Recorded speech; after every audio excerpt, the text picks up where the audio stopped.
audio. Darn.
Oh, si Ate Liga, oh. Oh? Siya ngayon.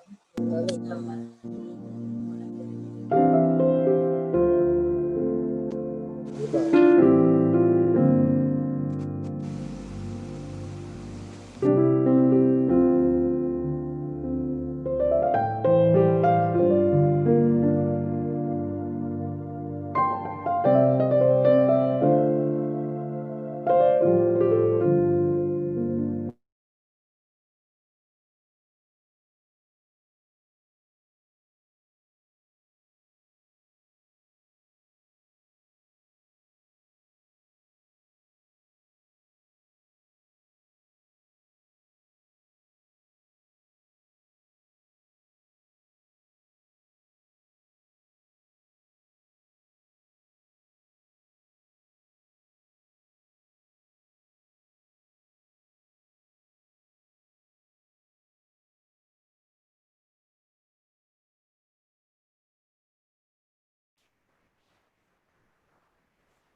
Good morning, everybody, and welcome to Series 2 of the 2020 APPP Seminar, okay, with the theme Advances in Technologies Towards Sustainable Fisheries. We welcome all our participants using the Zoom, the Facebook Live, and YouTube. For our first part, we will have a recap of what was discussed during the previous seminar series last week, to be given by Dr. Harold Monteclaro, the Director of the Institute of Fisheries Policy and Development Studies of the College of Fisheries and Ocean Sciences.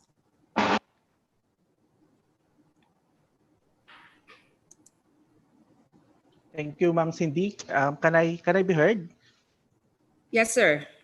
All right. Thank you very much. Good morning to everybody. My task is to provide you synthesis of what happened, transpired in last week's webinar. Now, so last week on October 21, 2020, we had the first webinar.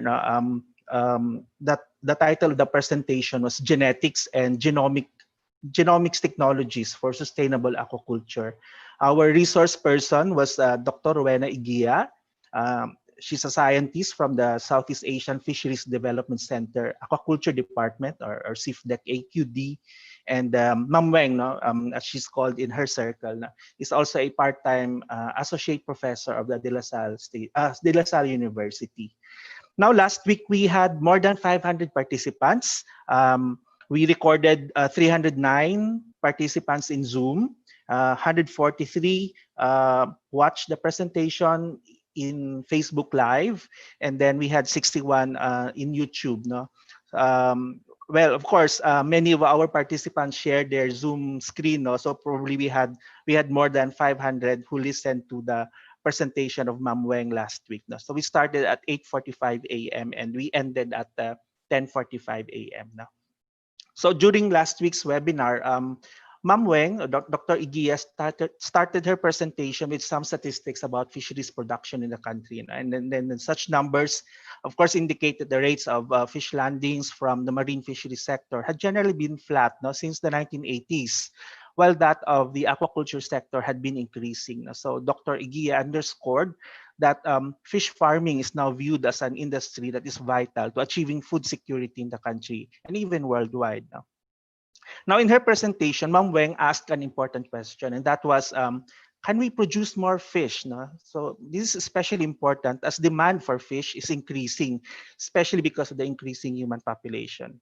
Dr. Iguia believed that yes, we can produce more, particularly in aquaculture, because we have varied aquaculture commodities that we know already how to breed and culture them, no? These species. But Ma'am Weng identified a number of challenges in achieving sustainable aquaculture production, and these are poor quality seed stocks and brood stocks, fish diseases due to pathogens or stressors, high feed cost, and poor feeding practices, predation by invasive species, poor husbandry, non-compliance to good aquaculture practices.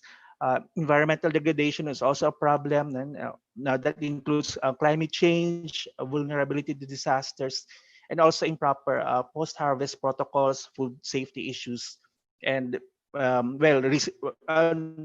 we are experiencing a pandemic which also affected the entire fisheries sector. Now, these challenges, as narrated by Ma'am Weng, can be addressed through environmental interventions. Now, but it is also in this context that how Ma'am Weng outlined the use and also the importance of genetics and genomics in sustainable aquaculture. Now, Dr. Iguia identified interventions or approaches and the use of genetics and genomic tools in aquaculture. Now, these include applications in fish breeding, like the identification of good stocks, improved breeding efficiency, improved growth and survival, improved feeding efficiency, and enhanced immune response or resistance to disease. Now, in this aspect, she shared what had been done so far now in terms of improvement of brood stock and seed quality, also in terms of selective breeding, hybridization, genetic characterization of farmed and wild stocks, and assessment of inbreeding in domesticated stocks. Now, Ma'am Weng presented tilapia as an example, and how genetics and genomic tools had been used to further improve breeding and culture of tilapia. Although later on in her presentation, she also discussed some studies that had been done in milkfish, for example, in abalone, and also in oysters.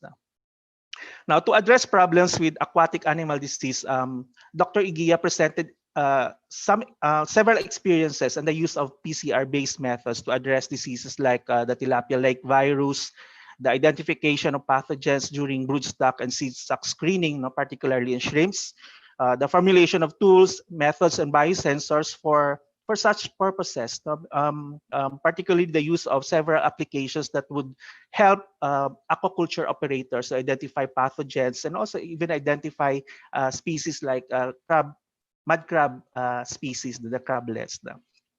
And also the identification of fast-growing, disease-free, or disease-resistant or tolerant strains of shrimps. To date, available methods range from gene expression to nutrigenomics, immunogenetics, and also in other countries they now do gene editing. Although she said that in the Philippines we don't perform gene editing because of some ethical issues. Another example that Ma'am Weng showed is the development of an application that would help farmers identify species of crablets, mud crab, which they can download in the cell phone for free. There are also other applications developed to identify vulnerability maps for mud crabs, environmental stressors, and the use of gene expression analysis could help elucidate why such exists in various mud crab populations. So after her presentation, an open forum followed, and there were several discussions, particularly the in the case of tilapia. So we had several discussions about breeding, hybridization, cross crossbreeding, and then um, there had been also several discussions on the use of genomic studies in several other species that were not mentioned during the presentation, and this included discussions on macrobrachium, for example, for the native catfish, and I think these other species now. During the open forum, there had been discussions on um, on on how these technologies could be made more available to our users. For this aspect, Ma'am Weng agreed that there's still a long way that needs to be done in letting our farmers become acquainted or become familiar with these technologies in genetics and genomics. So there's still a gap there when it comes to dissemination of these technologies. There had been questions about um, genomic research to improve climate resiliency of some species. Um, there had been discussions about outcrossing and tilapia as an invasive species. There have been several discussions why BFAR, for example, had been promoting tilapia in seeding in some of their programs. There had been discussion of the status of mud crab hatcheries in the country, and there was also discussion on studies that have been done for gobies now. Ma'am Weng said that she's not particularly familiar with that, but some people in BFAR may have been doing some work now. What else? And then she also identified some gaps when it comes to continuation of development of talent when it comes to genetics and genomics research. Ma'am Weng said, she shared that many of her contemporaries who were trained in the field of genetics and genomics had retired in the past, and the resource pool had been declining. So there's a need to develop young talents for young fisheries technologists who can study genetics and genomics and make that as their specialization. So there was a challenge there. although Ma'am Wang admitted that genomics work is not cheap, it doesn't come cheap. You need a facility for this now.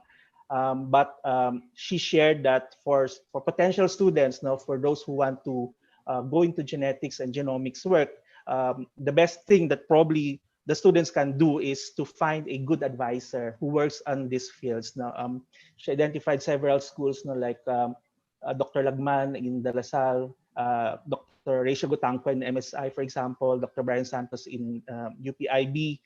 There are several researchers, of course, in UP Visayas as well, no, because we have the Philippine Genome Center, and also there's a PGC in Mindanao that is also being established, no, but that one is more on crops. But I think she shared that probably some of the fish studies, the genomic studies, and fish could also be done there. No? So she ended with her presentation on that note, so inviting young researchers to to to consider genetics and genomics as their specialization because of the importance of these tools, particularly in ensuring that our aquaculture industry becomes sustainable. And of course, because of the increasing demand for fish that we need to address with food security in the country as well. So with that, thank you very much, Ma'am Cindy. I'm done with the synthesis. Thank you, Sir Harold, for that comprehensive synthesis. Before we proceed, may I just make a reminder for those who want to ask their questions. For the Zoom, you can put them in the Q&A or in the chat boxes. For YouTube and Facebook Live, you can also post your questions because we have people manning the Facebook and YouTube Live. So for our next part, we will now have the introduction of our guest speaker or our resource person to be given by Professor Nieves Toledo of the Institute of Aquaculture, College of Fisheries and Ocean Sciences. Good day, everyone. Our speaker today is a national scientist and academician and a professor emeritus at the University of the Philippines, Diliman, where she earned her bachelor's degree in chemistry in 1962. After graduation, she worked at the International Rice Research Institute as a research aide. She then pursued postgraduate studies in biochemistry at the University of Iowa and completed her master's degree in 1966 and her PhD in 1968. Dr. Cruz returned to Erie as an assistant biochemist before she joined the Department of Biochemistry and Molecular Biology, College of Medicine, UP Manila in 1970, and later the Marine Science Institute, UP Diliman in 1989. As a professor, she has mentored several undergraduate, master's, and PhD students. Dr. Cruz has held several positions in both national and international organizations. She was the president of the National Research Council of the Philippines, or NRCP, from 2012 to 2014. She was also the chair of the Regional Committee for Asia and the Pacific, International Council for Science, from 2015 to 2017, and a member of the Scientific Steering Committee for the Sustainability Initiatives for the Marginal Seas of the South and East Asia from 2014 to 2018, where she is now serving as a technical advisor. At present, Dr. Cruz is a scientist in residence at the De La Salle University and a member of the Board of Trustees of the Oscar M. Lopez Center, which is a science-based center that is committed to building a climate-informed society. Our speaker is also a fellow of the World Academy of Sciences for the Advancement of Sciences in Developing Countries, Italy. Dr. Cruz has made exemplary contributions for science and technology and to the advancement of the profession. She has a prolific career in research, having published a total of 140 scientific papers with an H index of 59, an I-10 index of 95, and total citation of more than 13,000. She also has 12 patents on conotoxins, a group of neurotoxic peptides isolated from the venom of a marine conus snail. In recognition of her contributions and achievements here and abroad, Dr. Cruz has been a recipient of 19 national awards, and several international awards, which include her conferment as National Scientist under Presidential Proclamation number 1167, Outstanding Young Scientist Award for Chemistry by the National Academy of Science and Technology, Outstanding Women of the Nation's Service for Science by TOWNS Foundation and Lions Club International, Outstanding Professional of the Year Award in Chemistry by PRC Philippines, and the Gawad Yamang Isip Award by the IPO or Intellectual Property Office of the Philippines.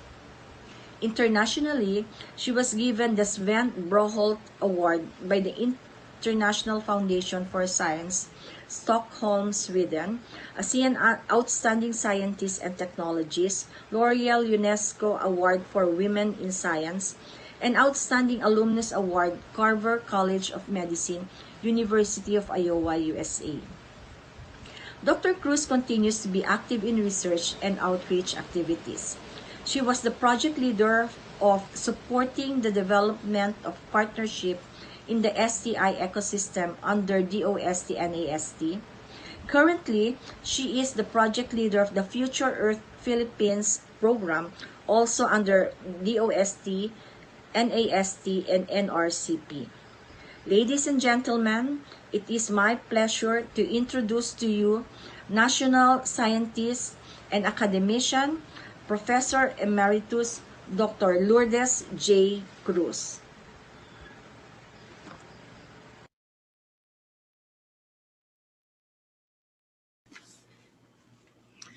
Good morning. Thank you, Dr. Carlos Bailon, President of APPP, Asosasyon ng mga Profesional na Pangisdaan sa Pilipinas. Thanks to Professor Nieves A. Toledo for the kind introduction. Thanks to Professor Caridad Jimenez, our moderator. And greetings to all the guests and audience. My topic for today is the Future Earth Philippines for Sustainability and Resilience. I will discuss three topics: the evolution of the Future Earth Initiative, Sustainable Development and Resilience, and Future Earth Philippines. The Future Earth Initiative was built on more than 2 decades of global environmental change research. This was because of the concern of the scientists on what is happening to the world climate. And so in 1980, the WCRP, or World Climate Research Program, was established. And in 1986, the International Geosphere-Biosphere Program was started. Then in 1991, an international program of the biodiversity science called Diversitas was also initiated. And in 1996, the International Human Dimensions Program on Global Environmental Change, IHDP, was also established. It was realized that these 4 programs, the climate research, geosphere, biosphere program, biodiversity, and the human dimensions program, are all interrelated and are all should be integrated in a system. And so in 2001, the Earth System Science Partnerships that integrated these 4 programs was established. Then in 2012, at Rio Plus 20, the Earth Summit on Sustainable Development, the idea about setting up a Future Earth initiative was discussed.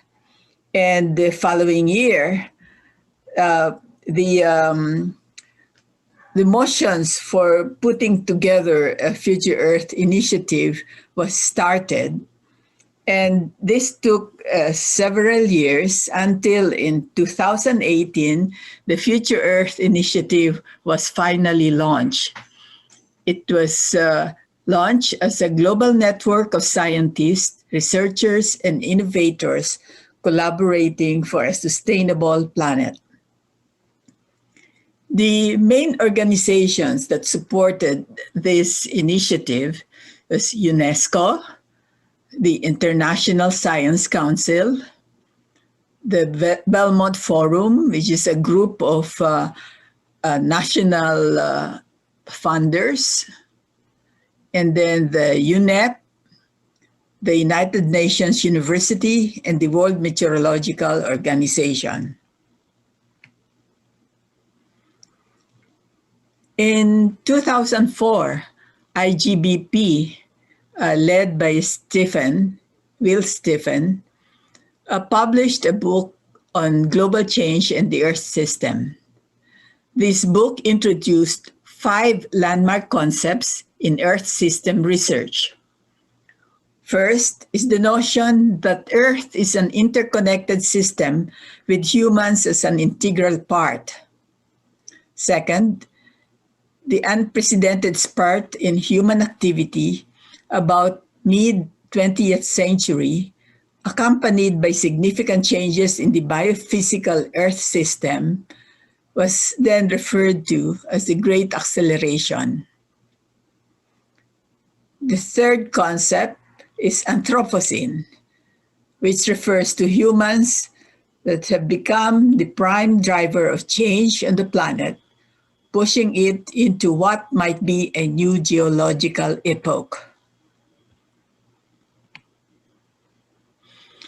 In 2009, the Stockholm Resilience Center put out the result of their research and discussions on the 9 planetary boundaries. The planetary boundaries are Earth system processes that are related to the environment.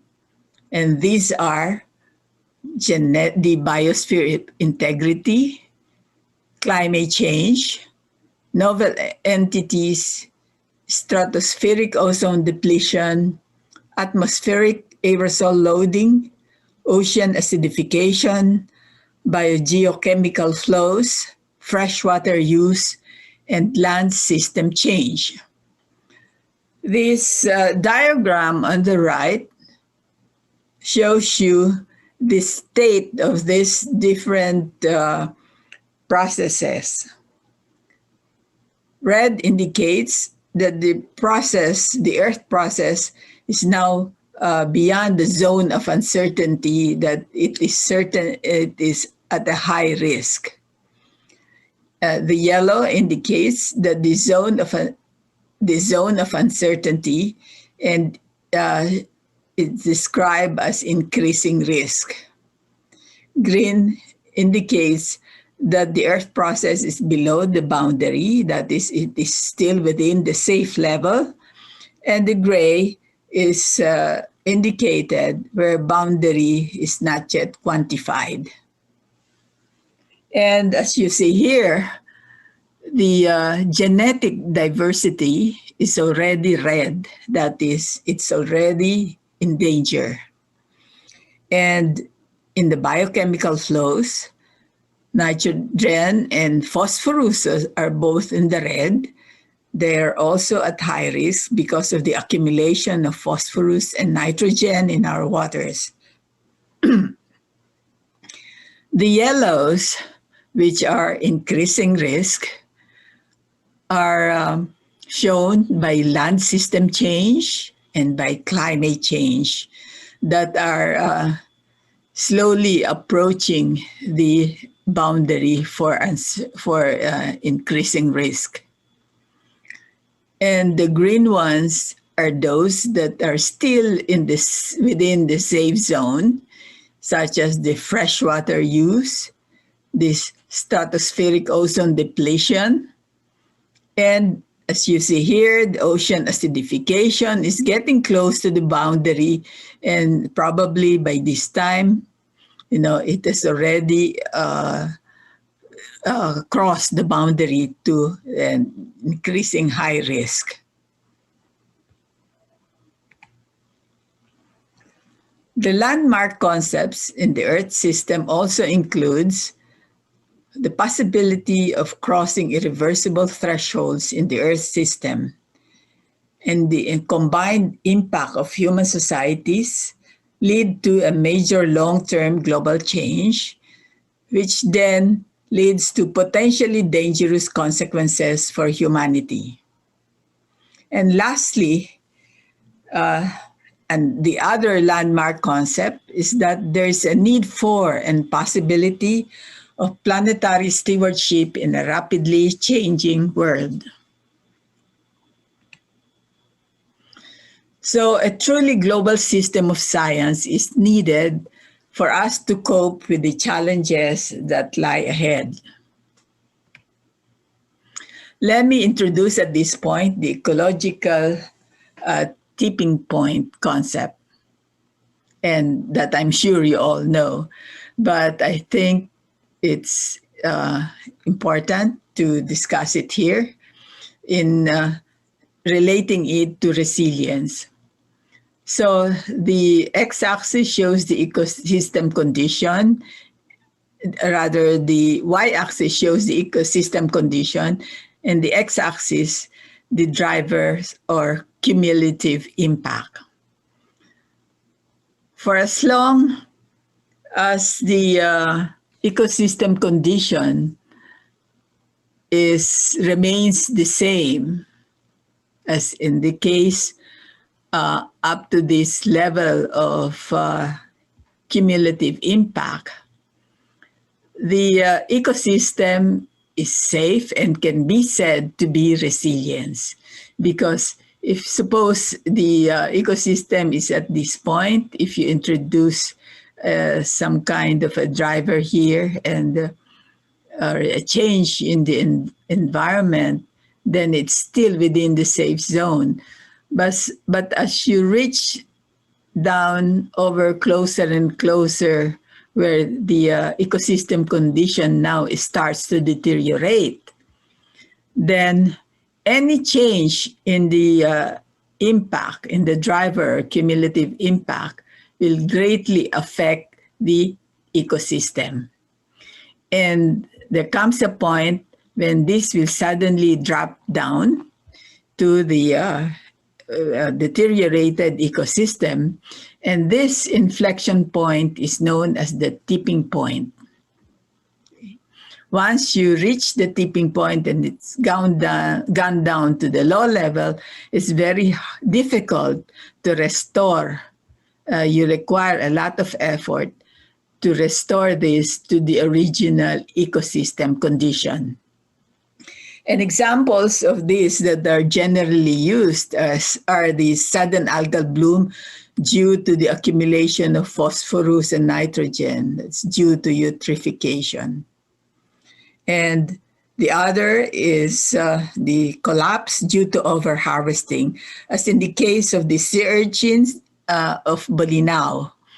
Because prior to the 1990s, the sea urchin provided very good livelihood for the fishermen of Bolinao. It was a thriving industry. And then it came to the point where the level of sea urchin could no longer cope with the rate of harvest that was being done. And so suddenly, in a few years, the sea urchins were gone. There was nothing more to harvest. And what was done by Dr. Annette Mañez was to study the biological cycle of sea urchins, and then she started to do sea ranching of sea urchins so that when the sea urchins are reproducing, that is when they start to spew out the sperms and the eggs, then this sperm and the egg will be close together and can be fertilized, and the egg can be easily fertilized. And so with that method, with this, which they taught to the fishermen. The sea urchin population of Bilinao started to recover, but it took a long time. After the collapse of the population, it took a long time for the sea urchin population to recover. Now, let me go to this second topic of discussion, which is sustainable development. The World Commission on Environment and Development, which was headed by Brundtland, issued out the report in 1987 known as Our Common Future. In this report, they defined sustainable development as development that meets the needs of the present without compromising the ability of future generations to meet their own needs. From the concept of sustainable development, there were discussions on what to do about this to ensure that the future generations will still be able to meet their own needs. And so in 2000, the Millennium Development Goal for 2015 was agreed upon, where there were 8 development goals that were being targeted. These were mainly on the human development and partnerships for development, eradication of poverty and hunger, education, health, environment, and gender equality. And by 2015, there were some countries that were able to meet these goals, but there were also some that were not able to meet these goals. I think we were not able to meet some of this. And now the discussion went on to other topics that are important for sustainability. And so they came up with the United Nations group came up with 17 sustainable development goals and 169 targets with several for each sustainability development goal.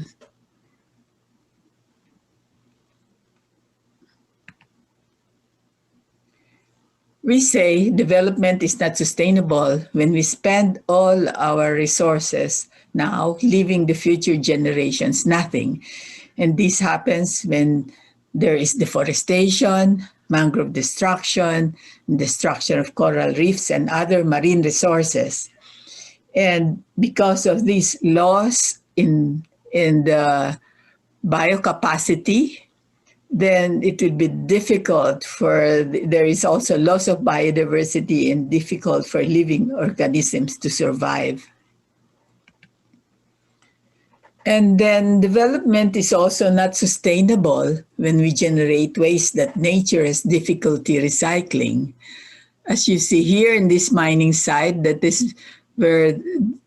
has denuded the mountain, the chemicals used in processing, the mine tailings and waste rock generated by the mining are contaminants of the ecosystem.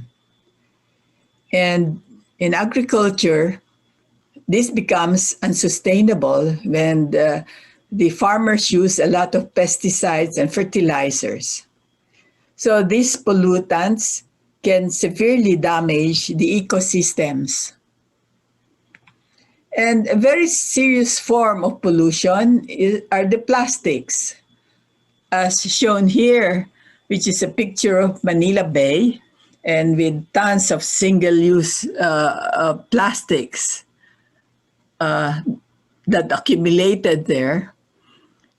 And so you can see that why the Philippines is considered as the world's third worst plastic polluter, next only to Indonesia and China.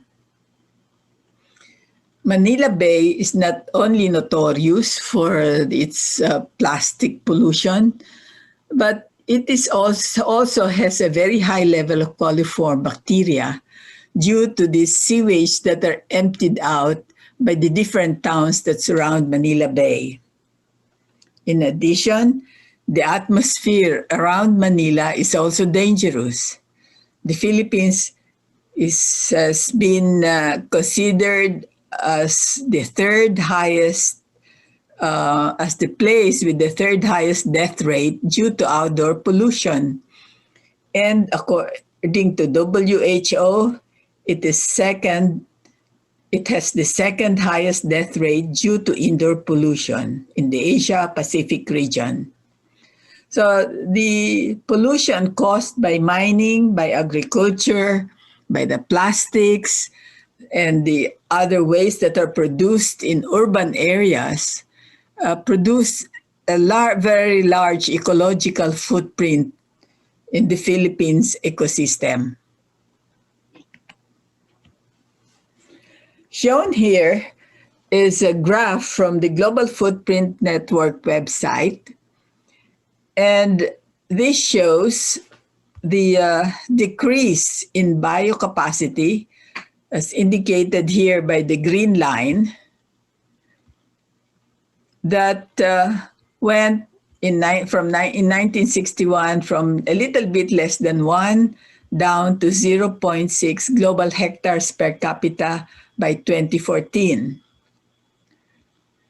On the other hand, the ecological footprint, which also started at about the same point in 1961, fluctuated and increased to about 3 in 1970, by about 1975, and then recovered a little bit, but it didn't it got a little bit close to 1, and then increased again and has been that way and to up to now, where there's a slight improvement, but maybe up to 2014, the amount of ecological footprint we have per capita is 1.1 global hectares.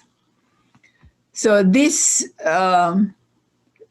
big gap here between the ecological footprint and biocapacity gives us an ecological deficit, which is a very dangerous state because this ecological deficit has been running for the past half century. So the Philippines has been running in a non-sustainable mode.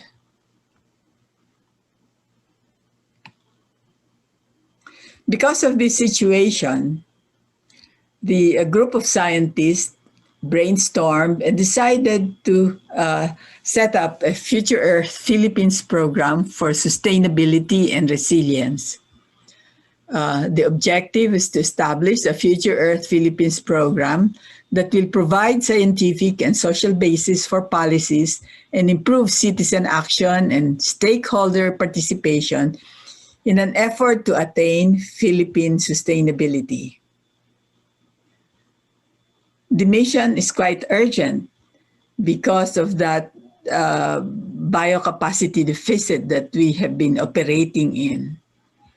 And we want to do, what we want to do is to advocate and work for the participation of all sectors in a national effort to increase the country's biocapacity and to reduce its ecological footprint as a path to Philippine sustainability and resilience.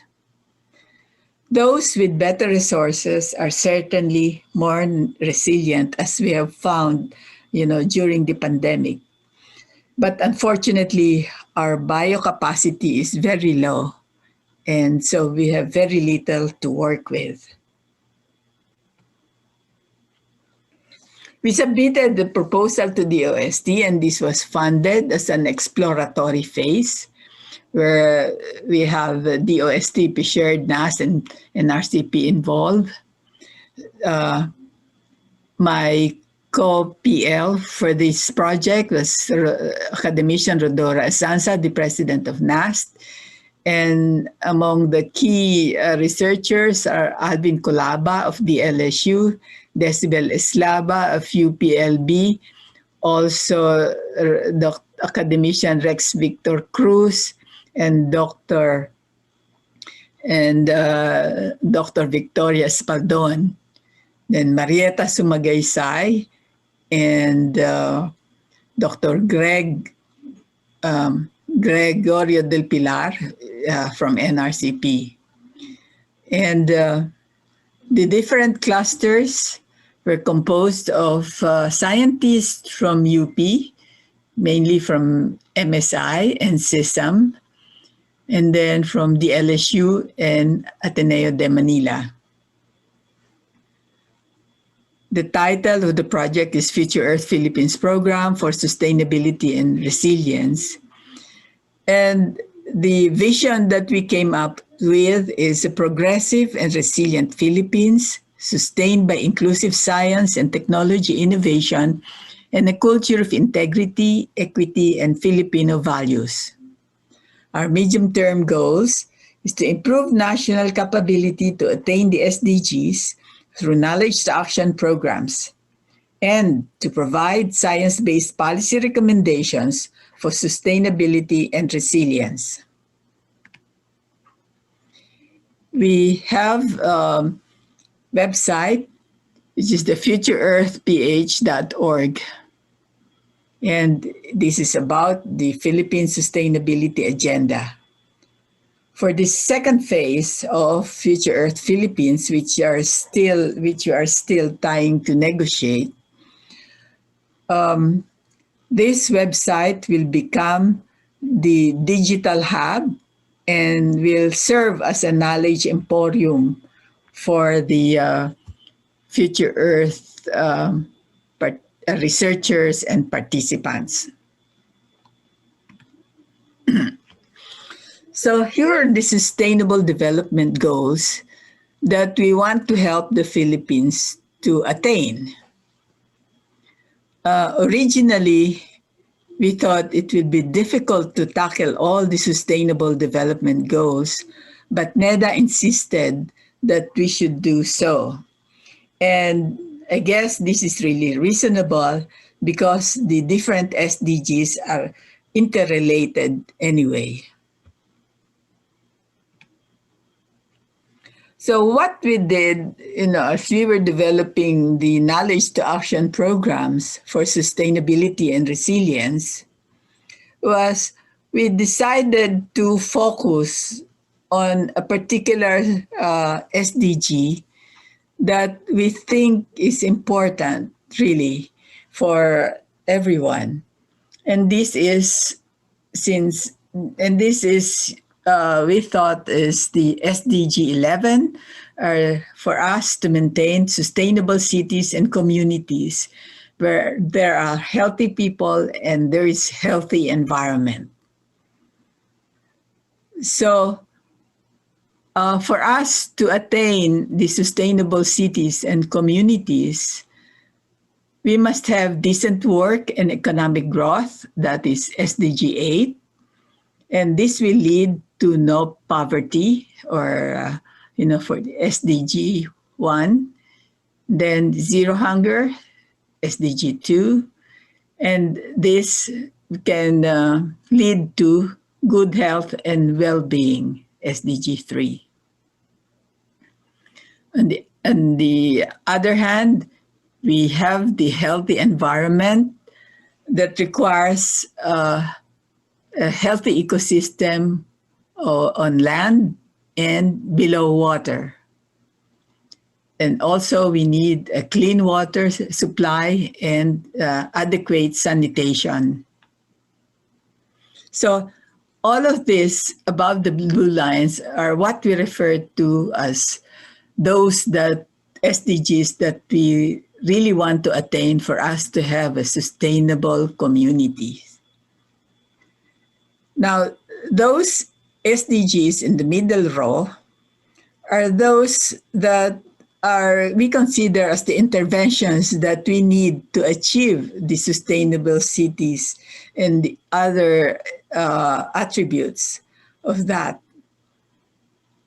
And so the first one, the most important, is quality education, because with quality education, that will equip us to build, have industry innovation and infrastructure. That is SDG 9. It will give us the tools for developing affordable and clean energy, as in SDG 7. It will give us the tools for climate action in SDG 13. And it will give us the knowledge and the knowledge and the incentive to sustainable consumption and production. That is SDG 12. And below the blue lines are the SDGs that we consider to be guiding principles that should always be present when we do all the other activities that are related to the SDGs. That is, there should be gender equality, the reduced inequalities, peace, justice, and strong institutions and partnerships for the goals.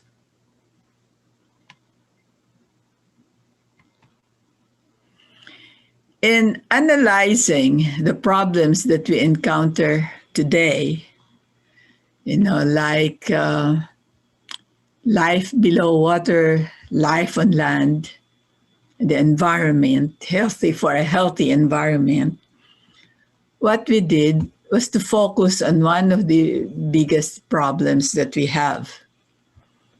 For example, in this exercise on the problem tree analysis, a group discussed this and looked at what is the core problem with regard to plastic waste. Okay, so the problem is that there's a huge amount of plastic waste in the environment, macro, micro, nanoplastics on land, in waterways and marine areas. And what are the causes of this? One is the indiscriminate solid waste disposal, which is composed of the habitual littering and the dumping of plastic waste into waterways. And another cause is the poor solid waste, plastic waste disposal systems, where there is uncollected household waste. The collection is not regular, and the unsorted plastic waste. And then we went going back to the root cause, and this indiscriminate and poor solid waste disposal comes about because of generation and accumulation of household and industrial solid waste and plastic waste. And the reason that so much plastic waste is generated is because plastics are now found in practically all the products that we buy, that we need for sustainable, that we need for our daily life. So we have the high plastics production, film bags, sachets, toys, clothing, containers, future furniture, and car parts. And there is also the unnecessary and single use of plastics, and there's overpackaging and the use of straws.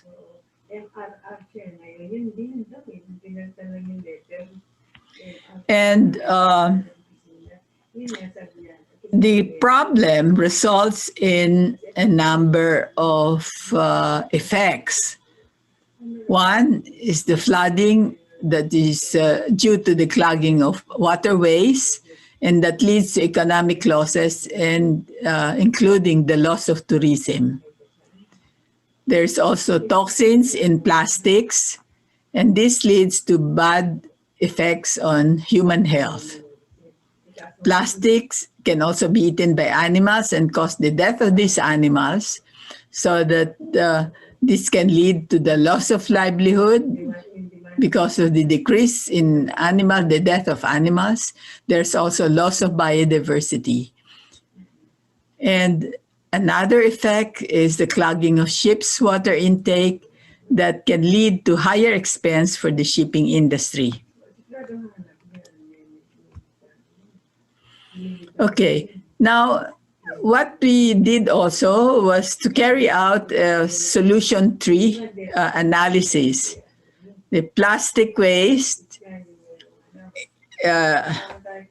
can be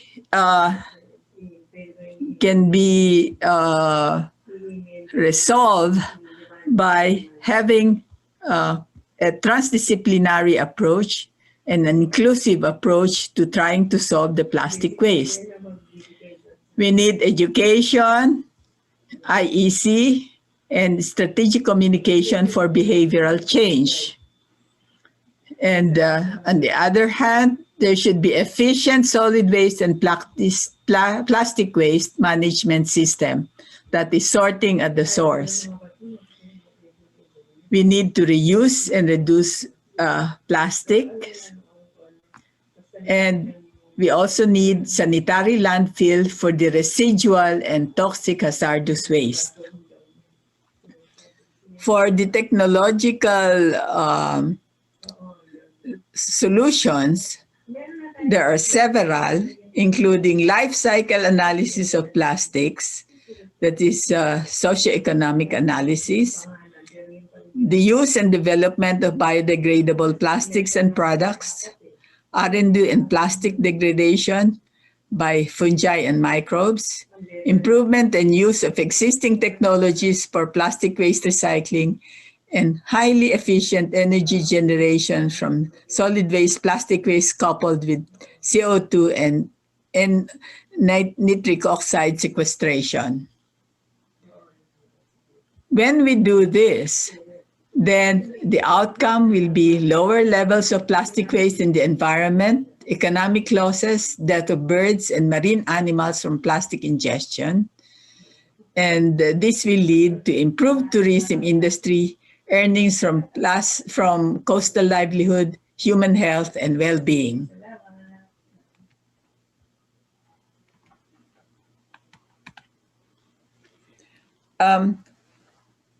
For the first phase of the program, we have already submitted knowledge to action proposals to DOST. But what we are doing now is that we thought it will be better for the future Earth Philippines to be changed from being a program to a platform for knowledge to action programs for sustainability and resilience. Future Earth Philippines as a platform for development of policies and knowledge to action programs for sustainability and resilience is what we have proposed to Secretary de la Peña. What this platform will provide will be non-digital and digital schemes to facilitate collaboration in transdisciplinary and inclusive approaches to attaining the 2030 SDGs and facing the challenges of the future. We're also proposing to set up a FEP National Committee with, and Secretary de la Peña suggested that the National Committee be set up jointly with DENR, the Climate Change Commission, Department of Agriculture, Department of Energy, Department of Interior and Local Government, and NEDA. Because all of these different agencies belong to the Climate Change and Mitigation Disaster Risk Reduction Cabinet Cluster. So under the National Committee, there will be a CAPS, the Knowledge Action Program for Sustainability Advisory Board. There will be also a digital hub and knowledge emporium on sustainability and resilience, and this will be managed by a secretariat. The focus for Future Earth Philippines are the Sustainable Development Goals. I mean, helping the Philippines achieve the Sustainable Development Goals. The 6 cluster projects or programs that were submitted to the DOST by the teams under this cluster can be referred to as the national programs. But in this second phase, what we want to focus on are the knowledge to action programs that are needed at the barangay, municipal, provincial, and regional levels. And so this is where the SUCs and government agencies in the different regions will be tapped to help in this effort for sustainability and resilience. Those that have had experience in phase 1 will be the ones that can be the resource persons for the helping the local groups to put together the knowledge to action programs. We also have here a process framework for the participatory development of knowledge to action programs for sustainability and resilience at the local and community levels. So we will have a problem tree, solution tree analysis, and then solutions configuration and outcomes analysis, and relating this to the relevant SDGs. And once the groups have agreed on a project topic, then they will have to think about, discuss the objectives and scope, do a SWOT analysis, set up a log frame, and write the proposal. To localize the CAPS initiatives, we want to engage the local governments and communities, including students and the youth, such as DOST, SEI, Patriot Scholars, in local problem solving enabled by science and technology to achieve sustainable development goals. The approach is transdisciplinary and inclusive, with government, community, civil society, and industry involved in co-diagnosis, as in the problem tree analysis, in co-designing, as in thinking about the solutions and agreement on project topic and objectives, and doing SWOT analysis and log frame and proposal writing, in the co-implementation of the CAPS once this has been approved for funding.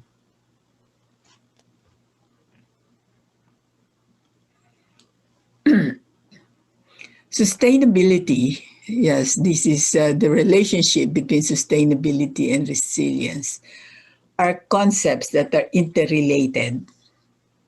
A sustainable system must necessarily be resilient.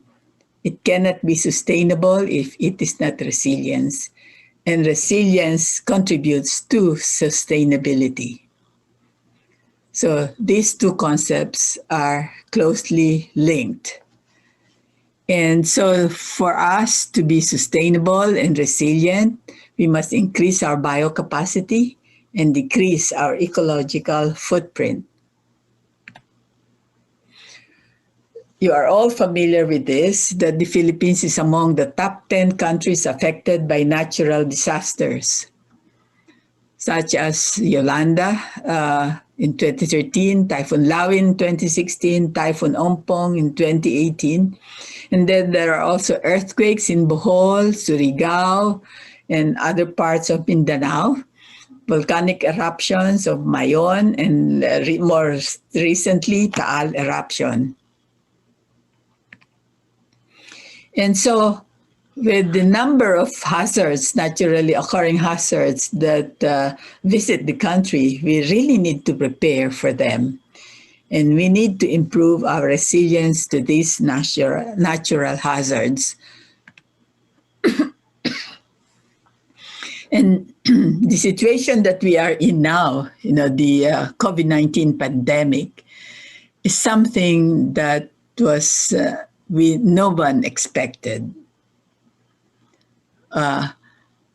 There is, due to the quarantine measures and lockdown, there is a closure of restaurants, canteens, catering services. There are restrictions on transportation and travel of personnel. And this has led to decrease in the demand for many things, including fisheries products. According to the NEDA chief, over 4 million Filipinos have starved because of the pandemic. The COVID-19 pandemic also showed the need for the Philippines to improve the resilience of its health system, economic system, and educational system.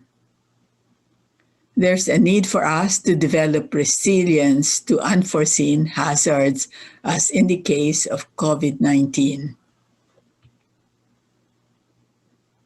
And the way to do this is by developing our sustainability, and which leads to the development of our resilience. Let's look at the status of our sustainability, and by examining the UN Sustainable Development Report, that is the dashboard for SDG Index. And these numbers that we have here are for the Philippines before COVID. Our overall score is 65.5 out of 100. And our rank is 99 out of 166 countries. So we are at the 59.6 percentile. And as you look at these different SDGs, the green refers to SDGs that are on track or maintaining SDG achievement. The orange are those that are and diagonal to the right are those that are moderately improving. The darker orange are those, and the horizontal are those that are stagnating. And the red that is pointed downwards is decreasing trend. And here, as you see, the only SDGs that are on track in attaining towards attainment of SDG are poverty and climate action, SDGs 1 and SDG 13. We are on track for attaining these SDGs. Those where we are moderately improving refers to SDG 2 on hunger, SDG 3 on good health and well-being, SDG 6 on clean water and sanitation, SDG 8 on decent work and economic growth, SDG 9 on industry, innovation, and infrastructure. On the other hand, those that are stagnating, where there is practically no change, is gender equality, affordable and clean energy, life below water, peace, justice, and strong institutions, sustainabilities and communities, and partnerships for the goals. And it's unfortunate that quality education has deteriorated. So we're losing out on SDG 4, and life on land, SDG 15, is also deteriorating. Let's look at life below water. This is the concern of the fisheries group. And in the dashboard, if you click this, and so it will show you the report on the different indicators of life below water for the Philippines. So here, life below water for the Philippines has remained stagnant. Okay, the orange means it has significant challenges that still remain to be solved, and the score is stagnating or increasing at less than 50% of required rate. So life below water concerns conservation and the sustainable use of the ocean, seas, and marine resources for sustainable development. And the indicators are mean area that is protected in marine sites important to biodiversity, and this is given as percentage, and challenges remain, and this is stagnating or increasing at less than 50% of required rate as shown by this graph. So this is for year 2018. So this has remained steady from the same value from 2005 to 2018. Then another SDG 14 indicator is Ocean Health Index, the clean water score. And here we fail because our water is so polluted. Major challenges remain. But there is some improvement, although there's, as you see here, the improvement is very little. You know, from 2015 to 2019, there's very small improvement. And we're still very far off from the target, which is shown by this dotted line, 100%. In these areas, in this previous graph here, the target is also 100%, and we are less than 50%. Then for the indicator on the fish caught from overexploited or collapsed stocks, this is given as percent of total catch. Many challenges remain, and the score is decreasing as shown here by this graph. The target is to have 0% fish caught from overexploited or collapsed stocks. Because from 2010 to 2014, this percentage has actually increased. Now, the fourth indicator is fish caught by trawling. And here, the SDG is being, we are on track. The SDG is being achieved. And as shown here in the graph, actually, the target is percentage. The fish caught by trawling should decrease down to 1%. And as we see here, from 2010 to 2014, this number has decreased. And the last indicator for SDG 14, life below water, are the marine biodiversity threats embodied in imports, and this we are achieving. And but the trend information is not available. Although not available, they were able to say that this is decreasing. Okay. So, as far as fish below water is concerned, is the summary. The main area that is protected in marine sites important biodiversity is stagnating. The Ocean Health Index is increasing a little bit. The fish, with regard to fish caught from overexploited areas, we are failing because this has not really reached, this has not really decreased. And then the fish caught by trawling has improved and is starting to decrease. And so we get a green rating for this. But our overall score with the green, the red, and the orange and dark orange is that we are stagnating as far as life below water is concerned. A very important new concept now is circular bioeconomy of well-being. This is a conceptual framework for achieving sustainable well-being in harmony with nature.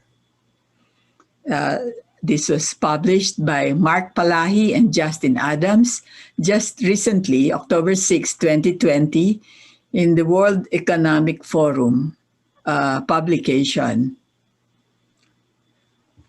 So what this is that we should operate within ecological boundaries and within the boundaries of renewable energy. Okay, let me increase this.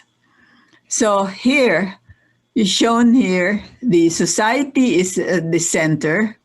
What we want is well-being and prosperity for the society, and that the society depends on a renewable natural capital, and the society should operate within the ecological boundaries of and within the renewable energy boundaries. And in the renewable natural capital, we have biodiversity and a functioning ecosystem. And this natural capital provides cultural services like recreational, spiritual, aesthetic, and educational services. It also provides what is referred to as regulating services. That is, it can provide water supply, and it can protect the water supply, and also function as a climate regulator. Then it has a function in disease regulation, like in zoonotic diseases, and as a means for flood control when you have more forest, and it can also help in the damages from typhoons. So that is regulating services.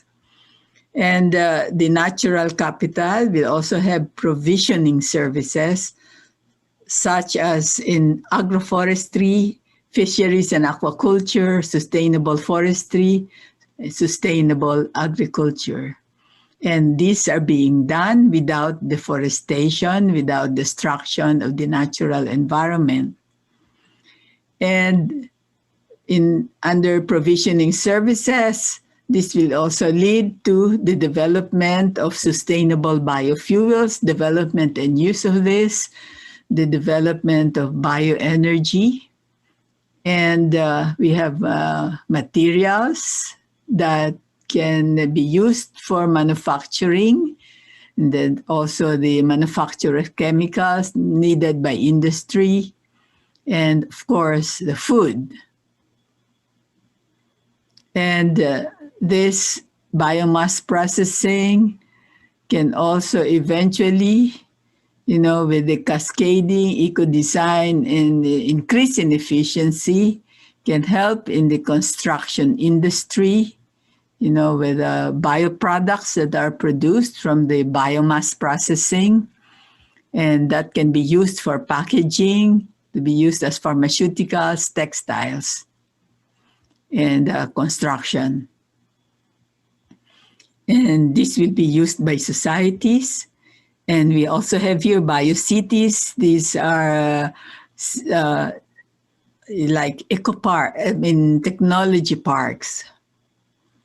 And so this the ecosystem conservation and management and restoration to be done by the society to make it sustainable will then help again the renewable natural capital, which can continuously provide for the needs of society with cultural services, regulating services, provisioning services, and also make our ecological footprint much less than what we have today. And this will lead to at least the stabilization or the increase in biocapacity. So this is the kind of conceptual framework that we should aim for. No more use of fossil fuels and those that are not renewable. So at this point, let me advocate for us to become sustainable consumers. So from overconsumption, let's try to have sustainable consumption by prudent use of resources, use of renewable resources, institutionalized green system, use of energy efficient appliances and cars, and by minimizing waste, that is, we need to reduce, reuse, recycle, and recover. And so, lastly, I want to quote Gandhi, who said, "There is enough in the world for everyone's need, but there is not enough for everyone's greed." And so now I want to advocate also for Future Earth Philippines as a S&T for sustainability and resilience. Let us collaborate, increase biocapacity, and reduce ecological footprint and improve our resilience.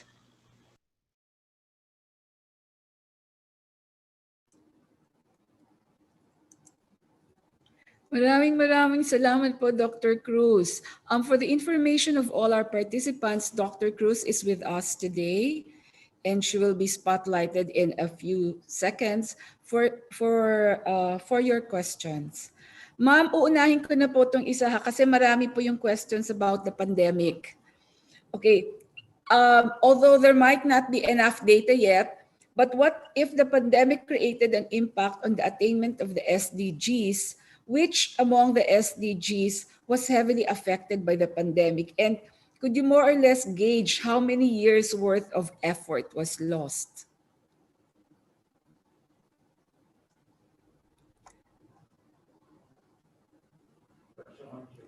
Ma'am, wala po kayong... Ayan po, sige po. Ma'am, nakamute po yata kayo.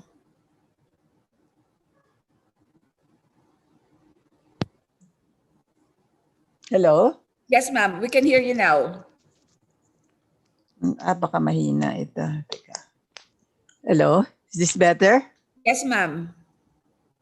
Okay. Many say because of the decrease in activity, at least in urban areas, that the pollution of the atmospheric pollution decreased. Diba? Parang we can now see more clearly yung if you go sa Manila, yung mga buildings, mas natatanaw mo na, you know. But the thing is, yung ating kasi sustainability, to attain sustainability, there should be a balance of yung the healthy environment and healthy economic system, a healthy social system. I think, well, yung health is certainly much affected, but our economic system, yun ang parang masyadong naapektuhan. Hindi ba? Para there's now the number of people who are now impoverished have increased a lot, particularly in urban areas. Mga nawalan ng trabaho, you know, because of the closing of restaurants and the closing of business. And even in the jeepney drivers, because people are no longer mobile. And then pinagbabawal din yung ano, you know, yung sa sasakyan na there's only a certain number of people that can ride the jeepneys and the buses. But everybody is affected. Those who are in some kind of livelihood type, if you are not irregularly salaried, like if you are in a university, then okay, because you receive your salary regularly. But if your living depends on some kind of enterprise, yun ang malaking problema. And even the farmers nga, there was a time when in transportation, maraming like in Baguio at one time nabalita na ang daming nabulok na mga vegetables kasi hindi madala sa Manila because of all kanya-kanyang harang ng dahil sa quarantine. So I think there's also a big effect on the social environment, particularly in sa education. Even the parents now are so harassed in teachers and parents are so harassed. So all of these are nasa sustainable development goal natin eh. So we're really struggling. What the COVID-19 situation revealed is hindi handa ang ang hina ng economic system natin, ang hina rin ng health system natin, pati educational system natin, hindi ba? Ito. And so kailangan talaga dapat pag-isipan 'to ng husto eh. And what we do post-COVID. Okay. So ma'am, how do we move forward towards achieving the SDGs vis-a-vis that of the FEP? Ito nga, so after this exploratory program with DOST, so what we did was to go to different regions, to have consultations, and then, DOST, science and technology cannot do it alone. This is why Secretary De La Peña is saying that to establish a national committee, we want to establish a national committee for Future Earth Philippines. Kailangan kasama na dyan yung cabinet cluster that are involved in sustainability and resilience. So andyan ang NEDA, andyan ang Department of Environment. And we are now trying to convince we are making representations now at these different agencies so that when si Yusek Solidum will be the one, siya ang representative of DOST doon sa cabinet cluster, regular cabinet cluster meeting on climate change mitigation, DRR cabinet cluster. And he will be the one to present it kasi kilala na siya doon. But kami, we are now trying to approach the different agencies so that when Yusek Solidum presents it, familiar na sila about Future Earth. They will be sana more acceptable of working together to really attain SDG. Hindi kaya ng isa. It must be as parang whole of nation approach, kasama pati mga tao. So ma'am, were there changes in your strategies because of this COVID-19 pandemic? Oh, kasi nga, hindi lang pala yung physical aspect. Kung sa resilience, hindi lang resilience to the climate-related hazards or geological hazards, andyan yung economic collapse, sa health lalo na, and iba-ibang aspects, social aspects. Ang dami raw medyo mas dumami ang nagsi-suicide, dumami ang nasisiraan ng ulo. At ang daming epekto pala eh. We didn't realize na talagang ang hina ng sistema natin. We are not so resilient.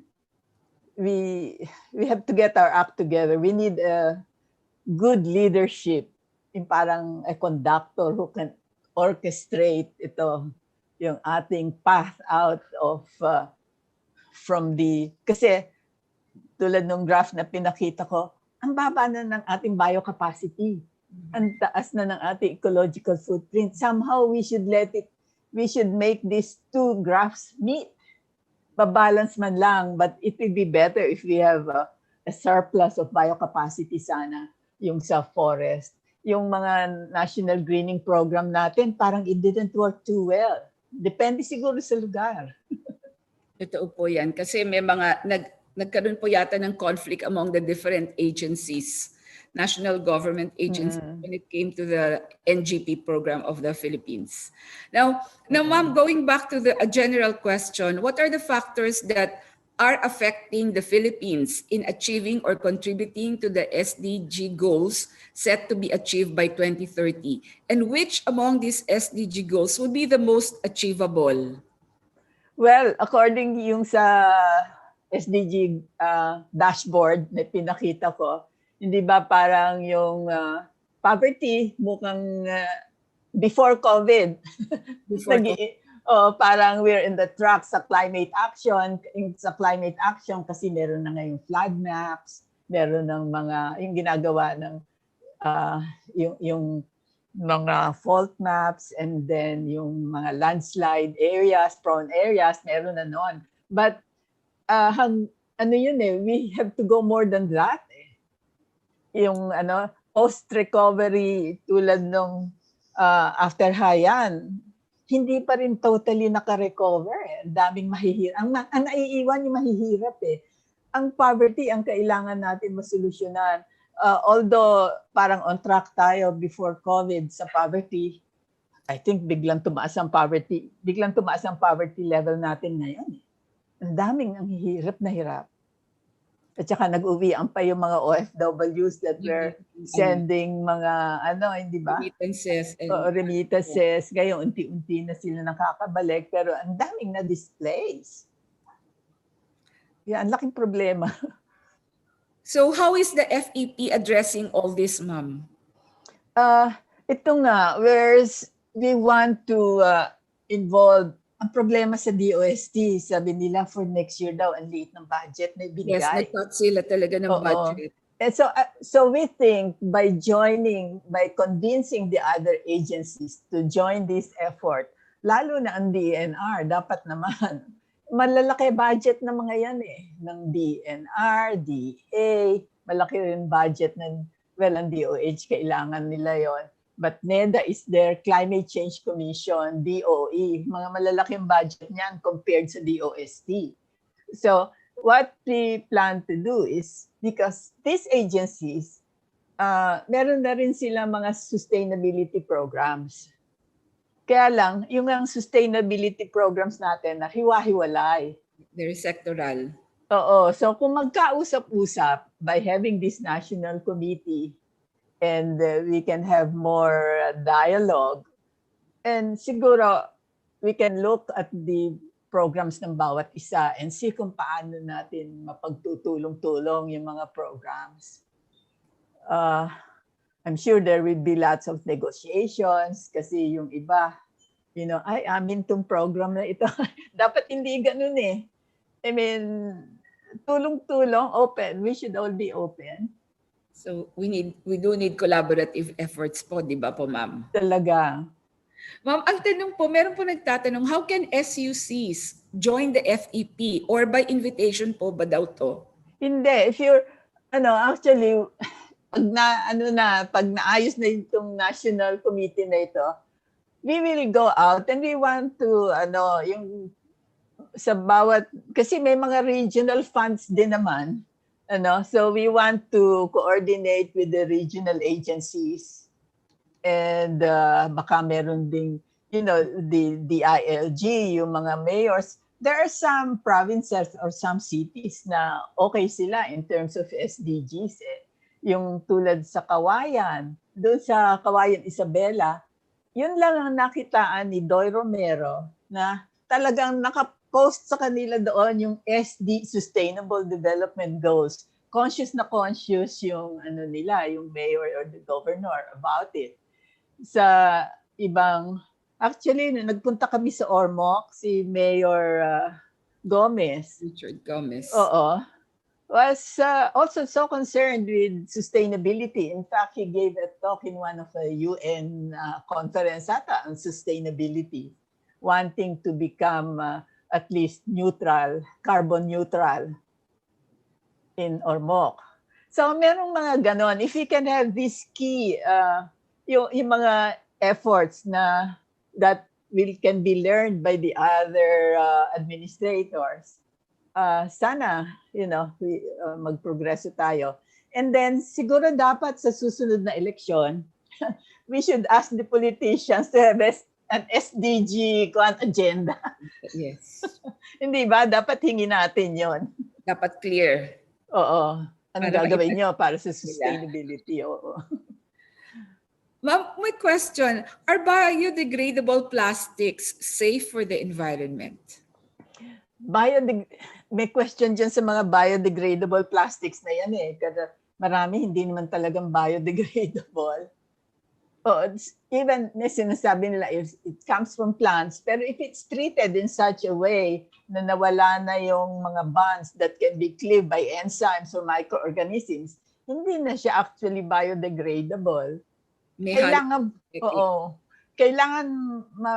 if we can, meron ngayong isang effort na yung seaweed as is, parang crude, may process na this is now, malapit na raw made into films that can be used for packaging. So wala ka idinagdag na kung ano-anong chemical. So it's parang may confidentiality. Si Mikey Roleda of MSI is involved in this. But this is being done by a German student na si Mikey is one of the advisors. Kasi galing si Mikey sa Germany. Sabi niya, ito crude seaweed lang ang ginagamit. Pero at may pinakita ng film eh. So I hope that succeeds and maybe we can look for things like that na talagang biodegradable. So this is different, ma'am, from yung ginagawa nila sa Indonesia, yung mga glasses that are made of seaweeds, para daw pagkatapos tubig lang and then wala na. Pwede. Maybe I really don't know much about that process. Baka meron ding mga treatment yan with chemicals, etc. We don't know. We have to look into that, and maybe we have to learn the group that is involved with plastics have to learn. Ang dami kasing efforts tungkol dyan in solving the plastics problem eh. So we can learn a lot from the outside and both from the inside. Yung mga researchers natin working in plastics, dapat magkasama-sama sila eh. And they talk to each other and help each other. Even before publication. Oo. Yung ganon, kasi mga nagtatag, ayaw sabihin. Yung secretive, ma'am. Secret. Oo. Pero, although it's controversial, what can you say about the Manila Bay White Beach project of DNR? What can we do with this kind of mindset of our officials in the government? And how will this affect the sustainability, the sustainable management of Manila Bay? NAST had a conference, a symposium, open forum, a policy forum on this. Maybe 2 or 3 weeks ago. So merong representative from DNR. Andoon sila yung sa ocean circulation, si Villanoy, then our marine geologist, si Ringan, nandoon din, then somebody na toxicologist, and then meron pa somebody talk about mangroves. And yung sinasabi, yung unang lumabas na sabi, toxic daw yung dolomite dahil doon sa breed. Pero yung actually ang toxic, yung dust, kung ma-inhale mo. It's like any dust particle. But since nasa dagat naman yon, pagdating doon, the toxicologists thought, lalo na ang bilis mabasa, the dust problem is, it's not a problem yung tungkol doon sa toxicity of the fine particles. Pero ang sabi nga ng mga ecologists, tinakpan mo basta yung areang yon. Ano yung biodiversity na nasa ilalim? Yung mababago niya ang ecosystem. And yung mga fine particles that are washed by the waves, mapunta yun sa ilalim ng dagat. May epekto rin yun. So, ang focus, ang sabi nga ng mga tao, dapat ang focus yung paglilinis ng Manila Bay. Muna. Bago maglagay ng makeup. Na, yeah, ng mga cosmetics. Tapos, di ba, sandali lang, mamaya, maitim na yung ibabaw.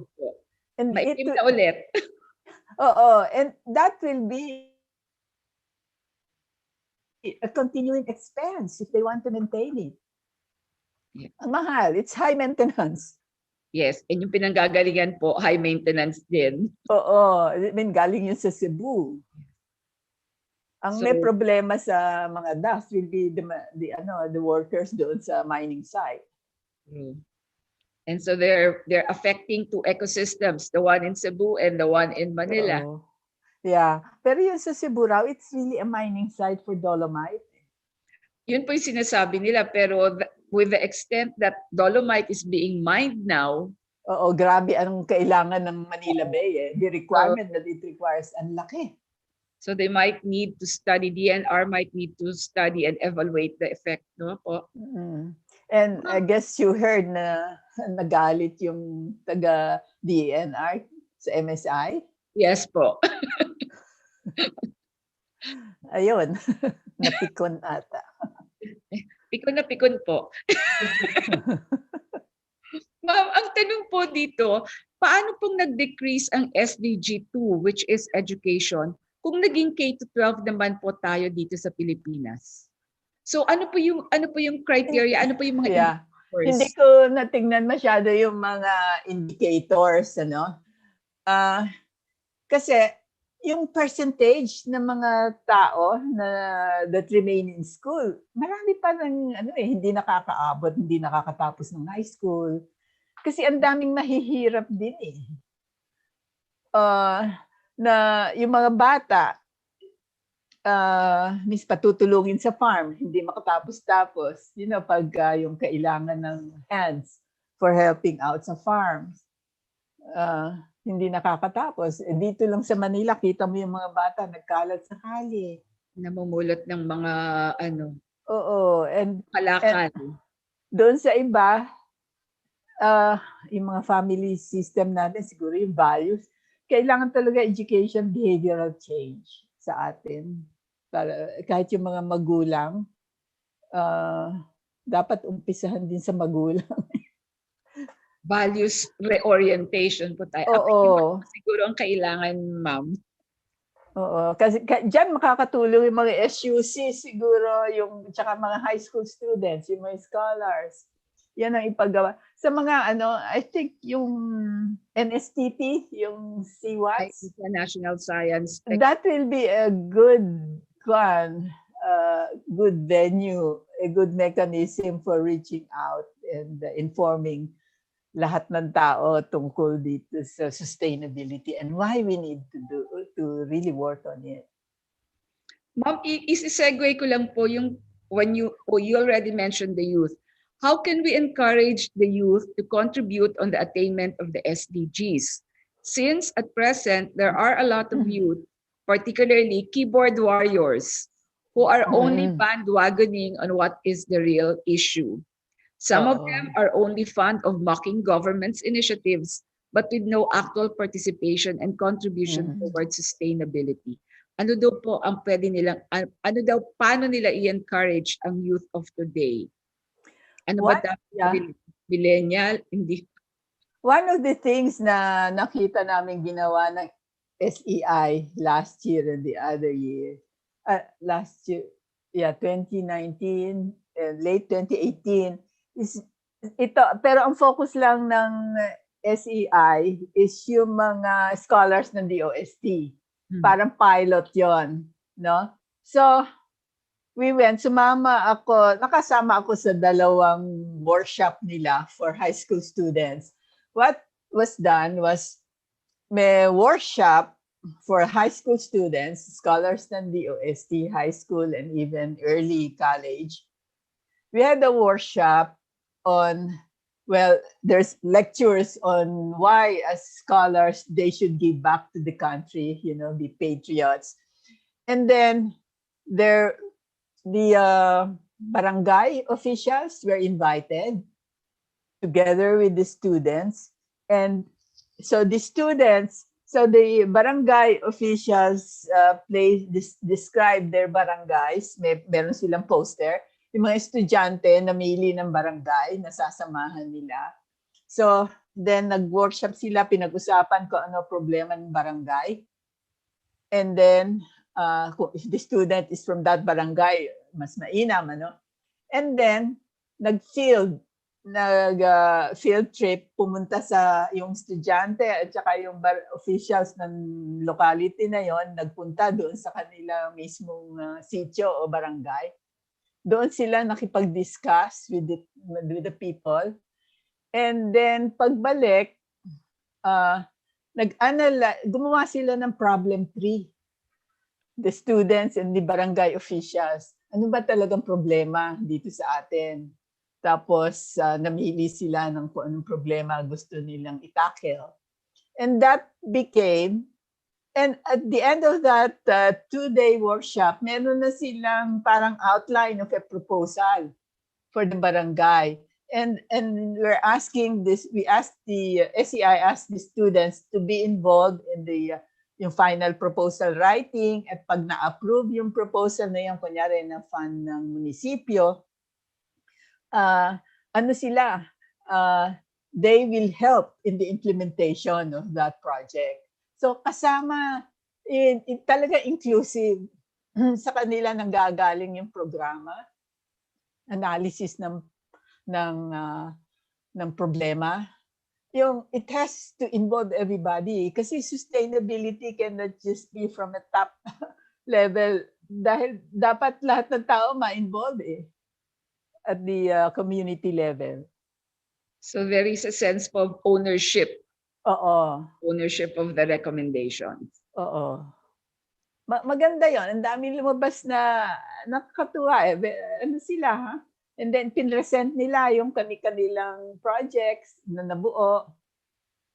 And then so bawat isa may presentation. Kunyari 10 ang nasa grupo. Merong isang matitira na magpe-present ng poster. Tapos yung ibang member ng grupo ikinalat doon sa ibang posters para makita nila yung ibang poster. And then yung merong poster na ganyan, yung mga from the other groups na magpunta doon, re-ratean yung yung kanilang project. Maganda nilabasan. I think yung iba nagtutuloy. Marami nagtutuloy doon and na-follow up naman. But if this can be done not only for the DOST scholars, for all widespread group of participants, Oo, sa mga public schools. Yes, because we see simple solutions na mas madaling doable kesa dun sa mga big programs na gustong gawin. Tsaka problema noong mismong community. And then para matuto yung community, kunyari may nangyaring disaster, alam nila kung ano gagawin. Yes. Meron silang yung plan A, plan B, pag ganito nangyari, ito gagawin natin. Yung ganon, para empowerment. Yeah, that's true po. So you make them as partners. Oo. They are partners, collaborators. Oo. I think dito makakatulog yung mga CWTS students natin na talagang they go out to communities. Yes, pwede pong gawin yan na program or project ng mga NSTP students. Oo. Kaya lang pag face-to-face na po. Oo. Kasi pag wala ng COVID. Pag wala na pong COVID. Ma'am, there is a question here. As a resource manager, I am very much concerned about the massive coastal development which Oo. includes reclamation, coal power plant, mining activities, airport and seaports all over the country. Oo. This would contribute negative effects to SDG goals, not only poverty, life below water, and the like. In the above mentioned subject, there are myriad of fisher folks who will be displaced and marine environment will be degraded. Can you propose a solution or any recommendation to mitigate this? Nako. Mahirap. Pang politician po yun. Oo nga eh. Ang problema nga, yung politiko natin eh. Tulad nung nangyari sa Manila Bay. I'm sure may kausap yung mga, well, may mga nag-usap-usap na dyan bago yan biglang nag-umpisa, no? Nabuo na nila kung ano yung gusto nilang gagawin. For that, na without consultation talaga. Dapat may consultation. Aquarium naman po. Yun, ha? Sa aquarium. Ang is really, kailangan mag-campaign. Ang tao matutong mamili ng leaders. Sabi nga nila, the people deserve the leader that they get. Di ba? If you don't vote for the right ones. If you don't vote, you don't have the right to campaign. Ang laking trabaho niyan eh. It's really behavioral change ng ang karamihan dyan is really education eh. Hindi nila or yung ano ba ang real issue. Pag nangyari ito, tingnan nyo kung ito, magkakaroon kayo ng pera, malalagyan kayo sa election, pero gaano naman katagal kayo maghihirap? Yung mga ganon, ang laking yan, na kailangan talaga tulong-tulong, hindi pwedeng grupo-grupo lang. Cultural upheaval po. Oo, it should be a concerted effort. Oo. So ma'am, punta naman po tayo sa fisheries kasi pang mga fisheries naman yung ibang tanong. Oo. Despite the numerous MPAs established and the implementation of closed fishing season in the Philippines, perhaps you can expound on how we can improve the decreasing score of SDG on life below water. Is it due to implementation of related laws and regulations? Well, kasi po decreasing yung pinakita nyo kanina eh. Yung is isa sa mga sinabi doon, yung mga overexploited areas, continuous pa rin daw ang fishing. Doon sa yung isa sa mga graphs na ipinakita, yung trawling nag-decrease, so that's a good sign. Pero yung yung continuous exploitation ng mga hindi na dapat na-exploit. Yung maybe people ang isa pa kasi bawat munisipyo na coastal meron lang municipal agriculturist wala namang officer na fisheries officer. Wala po. Oo, so dapat meron eh. Matagal na po namin fina-fight yan. Hanggang ngayon wala pa rin tayong Department of Fisheries. At saka, hindi kahit at the municipal level, dapat magkaroon ng item for a fisheries person. There are very few municipalities throughout the Philippines na merong fisheries extension worker, personnel. Oo. Karamihan po extension personnel lang. Oo. Alam mo sa Thailand, yung mga extension workers nila, meron mga training. Talagang, meron sila nagkaroon ng program nun na una, nilink muna nila sa universities or universities sa Bangkok, and then unti-unti na transfer nila doon sa universities doon sa area mismo, na siyang nag-aalalay ng training ng lahat ng extension workers. Pero doon, ang dami talaga extension workers. Dito kulang Dito po normally isa lang Oo, dapat multitasking pa. Oo, yan ang dapat siguro, kaya kailangan, importante, andyan ng DILG dito sa Future Earth. We have to convince them to join the Future Earth effort. Ang problema po kasi nila budget parati eh. Oo, yung DBM. Yes, oo. Ano din very political eh. Yeah. So ma'am, if a follow up ko po, do you consider political will as a major problem in attaining sustainability of our aquatic resources when it Yes. comes to imposing fishery laws, especially at the municipal level? Oo, hindi ba? Depende sa mayor. Bigay ng license. Tulad na nangyari sa Bulinaw noon, merong plan yung carrying capacity tungkol sa ilang fish pens ang pwede. Nagbigay ng license yung mayor. Di nagkaroon ng fish kill. No comment. Di ba? Nakikita po ako ng marami. So no comment. Nangyari yun noon. Yes, ma'am. We are familiar po. Hindi lang po sa Bulinaw yung nangyayari, pati rin po sa ibang provinces dito sa Visayas. Ganun din po nangyayari. Kasi noon parang nakakahiya naman MSI, andun sila pero nagkaroon ng fish kill. Pero ginawa naman, nag-recommend naman kung ano yung hanggang ganito lang dapat kadami. Pero hindi pinansin eh. Totoo po. Ang ganda na lang po. Kaya importante sa botohan. Yes, ma'am. Kailangan we are educated voters. Oo. Kailangan marunong po tayong bumoto. Kailangan may science, marunong sa science. At saka naniniwala na kailangan nila yung evidence-based. Well, with regards to FEP, have you done any scoping studies on the effect of the pandemic on reduced fishing pressure? Wala pa. Wala kaming pera ngayon. Naghihina sa transition kami ngayon eh. All we can do is mga itong tawag mo dito. Ang NAS is just been doing itong mga online webinars, ganyan. We will also have a webinar on science-based pathways to sustainability. Ang nagtutulak nito, Future Earth Asia.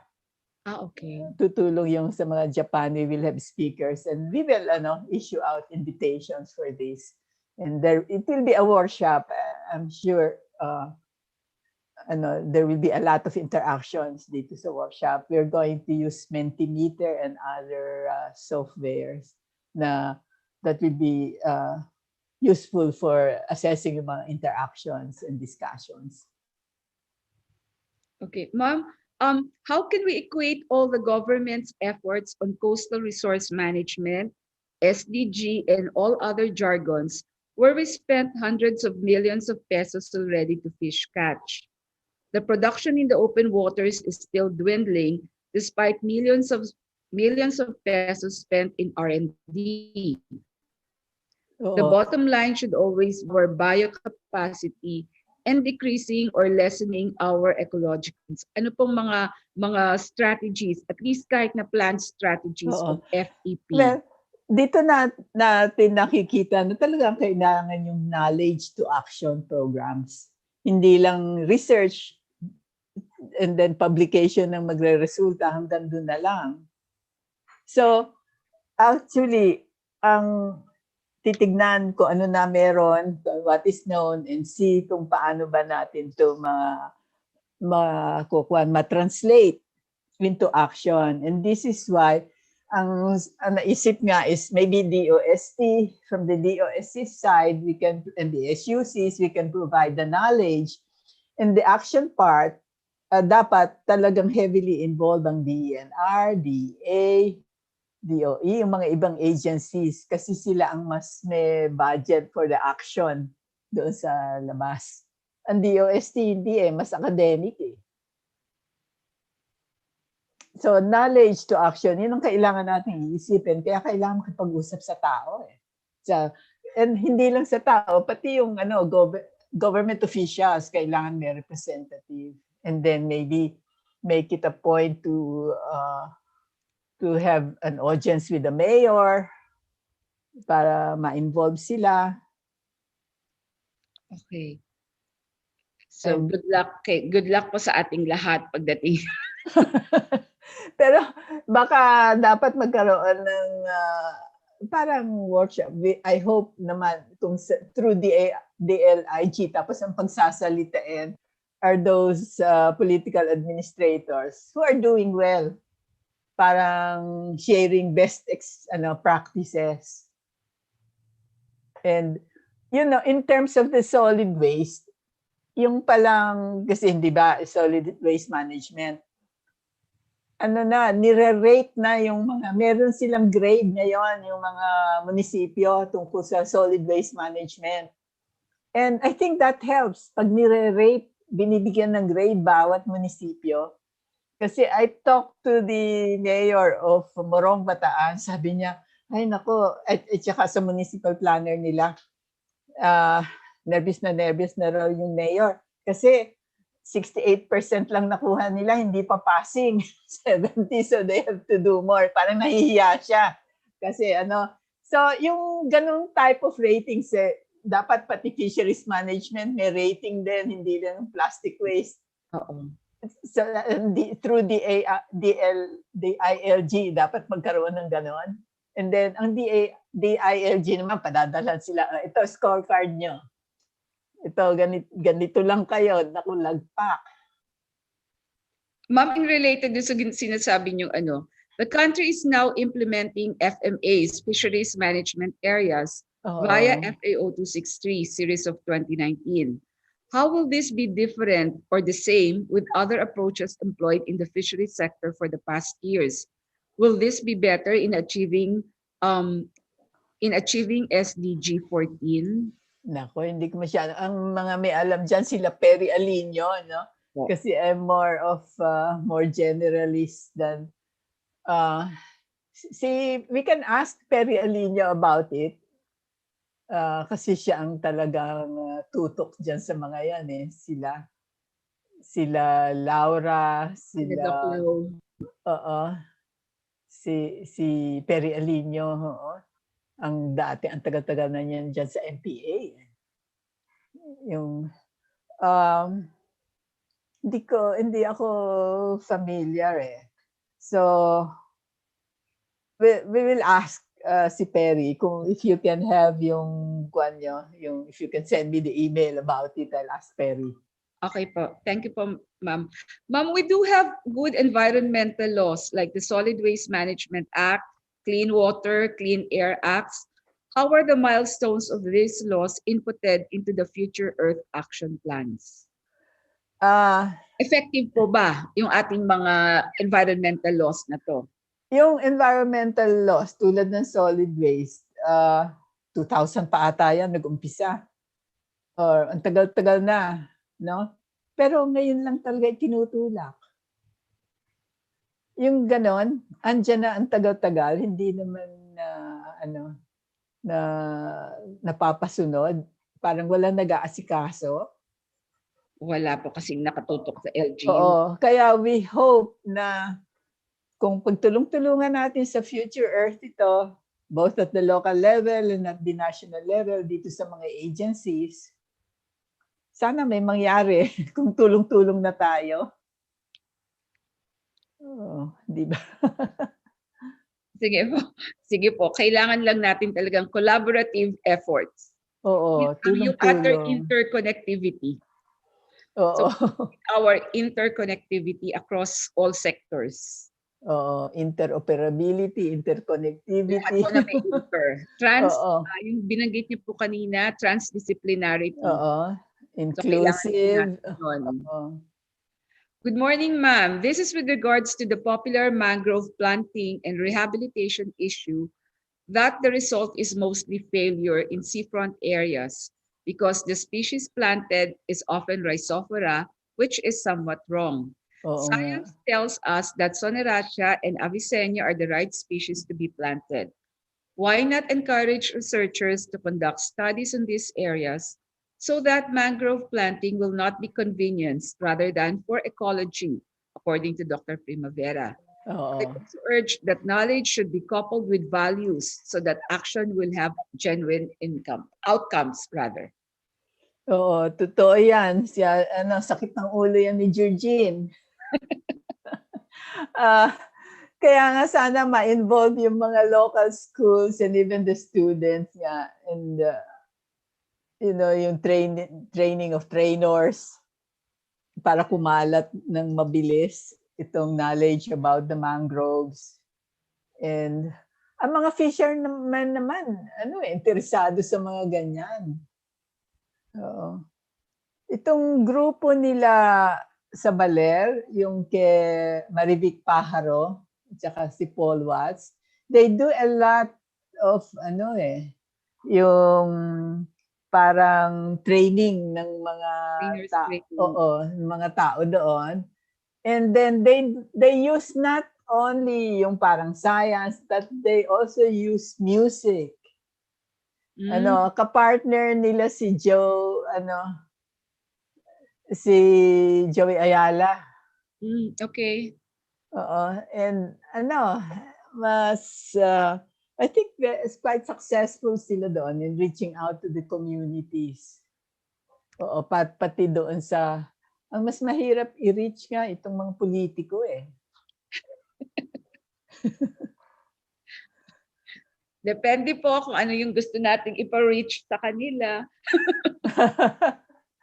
Oo, kaya talaga importante sa botohan. Okay, makinig kayo sa dalubhasa, importante 'yon. Ganyan din po ang sentimiento ni Ma'am Georgine during the webinar. Oo. Do you think, Ma'am, there will be a new set of deadline for the SDGs? Kasi 2030 po yung ating di ba? Oo. Hindi, pag sinabi tulad ng 2015, whether you reach it or not hanggang 2015, and then nire-review kung ano nangyari. Sa 2030 talagang dapat ma-reach natin yan. Actually, yung mga indicators sa fisheries, life below water, meron mga SDGs indicators that targets that are supposed to have been accomplished 2020 na sabi I asked Rodora, nagagawa ba ito talaga? Sabi niya, ay wala pa dyan kahit na dapat, pero ang target is 2020. So marami pa hindi. Doon sa dashboard na yon, konti lang mga indicators ang pinopos noong gumagawa ng dashboard. Okay. Pero marami pang ibang indicators na maybe dapat email ko sa inyo yung mga targets and indicators. Opo, ma'am. Ng fisheries. Opo. Ng life below water para makita nyo. Ma'am, how are you working with NEDA? Because NEDA is in charge of the SDGs. Oo. FEP in terms of relationship with NEDA and collaborative efforts. Yun nga ang gusto namin.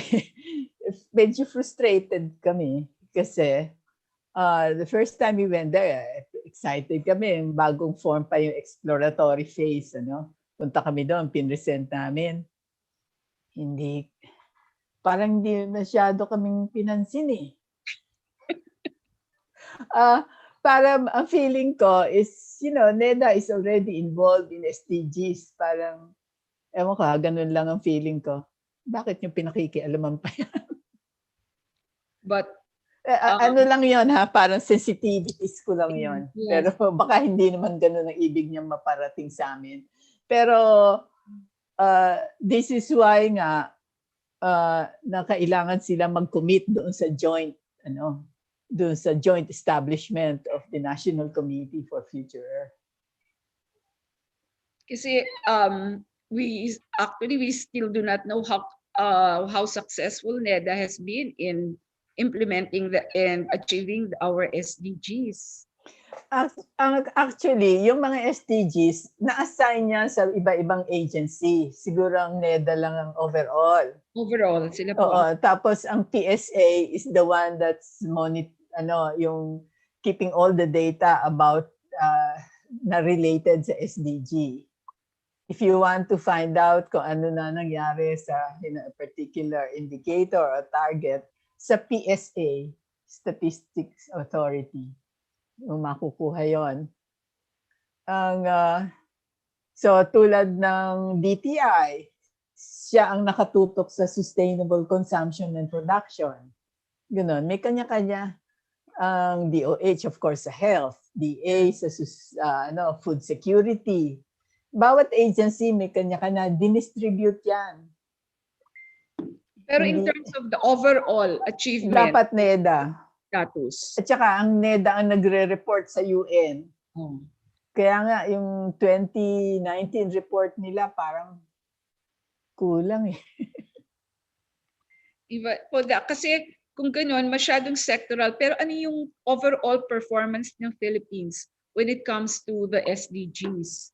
Yun po sanang maganda para makita natin yung mga gaps Oo. and Well, what areas need to be to have focus, more focus. oo. Well, yun ng SDG dashboard, practically, although hindi lahat ng indicators and targets are there, that at least gives us an idea kung saan tayo mahinang-mahina. Yung walang nangyayari, kung ano yung bumaba pa. Yung sa life on land daw, ang red eh. And bumaba pa, bumagsak pa in education. So pa-red na tayo ng pa-red. Oo. Red na naman po tayo sa Yung- karamihan. Yeah, life on land. Yun ang malaking problema. More so siguro po pag dumating ang statistics with this COVID Oo. pandemic. Yeah. So, ano pa yan? 10 years to go to attain the SDGs. Oo. Kaya nga, Tayo umangat ng konti. oo.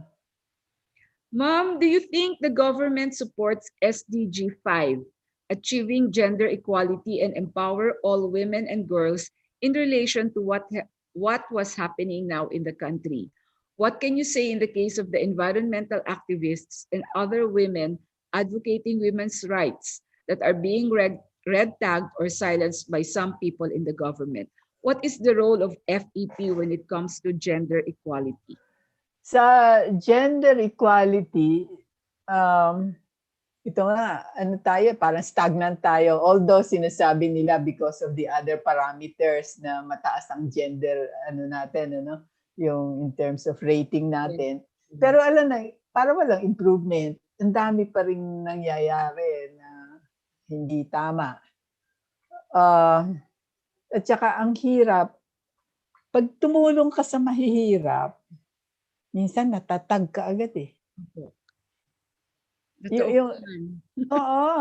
Kasi nangyari yan sa mga estudyante. May mga estudyante kami noon na, pag Ngayon po, tumulong marami ka, po kami faculty dito na red tag.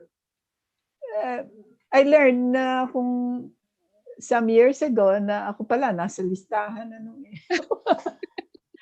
Pero at mabuti may kilala kami na nakita naman nila yung ginagawa namin with the yung pagtuturo sa literacy program sa elementary school. Sinabi naman noong who is now a colonel na nakinig siya sa ginagawa ng mga estudyante ko na it's really just literacy. Wala kaming ibang ginagawa doon kung hindi talaga turuan lang yung mga estudyante. Pero napalista raw ako. So ma'am, ano kayo? At least may bantay kayo. Binabantayan kayo. Well, I think we will have our last question. Ito po ma'am. How will equitable governance be affected or impacted by the perceived rights of different stakeholders for sustainable fisheries management or for sustainable resource management? Again, How will equitable governance be affected or impacted by the perceived rights of different stakeholders for sustainable fisheries management or for sustainable coastal resource management?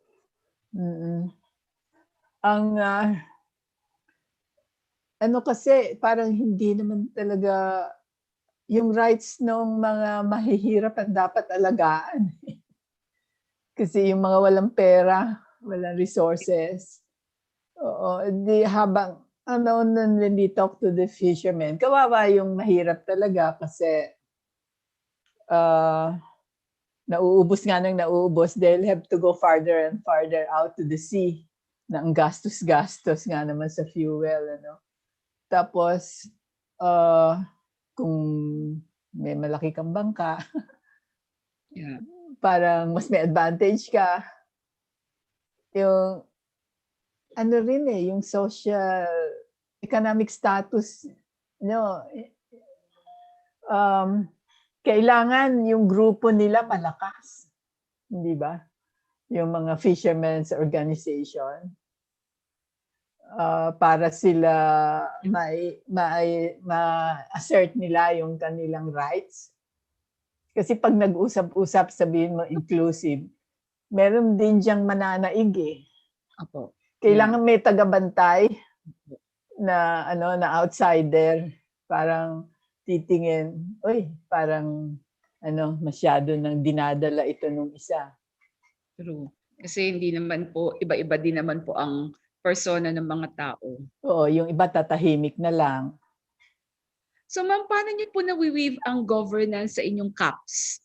Yung Knowledge to Action program niyo na ano?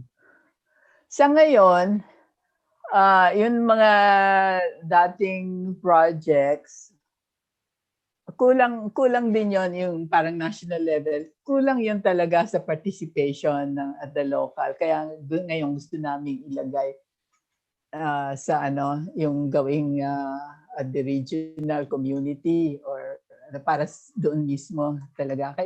Kailangan talagang pagtsatsagaan ng researchers na yung consultation, yung even in analyzing kung ano problema, sa umpisa doon, dapat talaga libre silang magsabi.